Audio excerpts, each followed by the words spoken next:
I was saying going into the break that I don't know that necessarily the mandate of this occasion has changed, but it used to be this frantic day where we were urging people to send texts and tweets and Instagrams and all that stuff. And we've kind of backed away from that, favoring the idea of just getting people to share stories and to talk. Yes, that's absolutely the case. In the first number of years, our focus was on tackling stigma. Right, the attitudes and the behaviors that people have that really keep people from reaching out for help and support. And as we made progress in awareness, and clearly Canadians made Let's Talk a national day of conversation about mental health. But what we noticed was that there was still a significant and, in fact, growing gap between the services that were available and those who needed help. So we reshifted it to put a greater emphasis on access to services and support by highlighting some pretty devastating statistics and asking people to take action to create real change. What sort of things would you hope people do today and moving forward?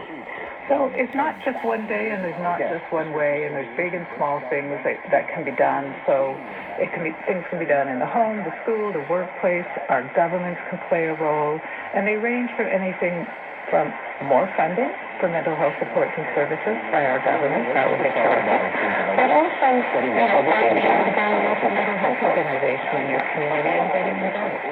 Finding out about how you can support a friend who might be struggling and be there for them.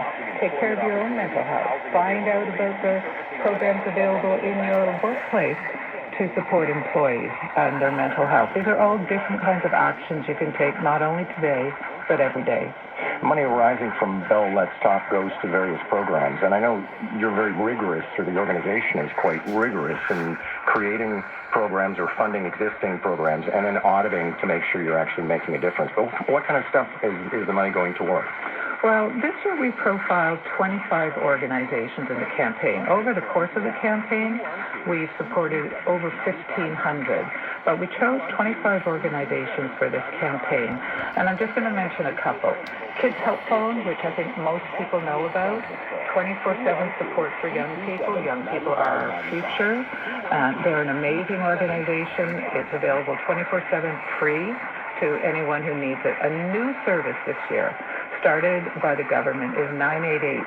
And think of it as 911, but for people in suicidal crisis. And it's a perfect example of what's possible when organizations, governments, and people work together for the greater good. And then finally, CAPSA. I want to point out CAPSA, which is a new organization we started this year, which focuses on addiction health issues. Very important, as we know that there's a crisis in substance abuse issues.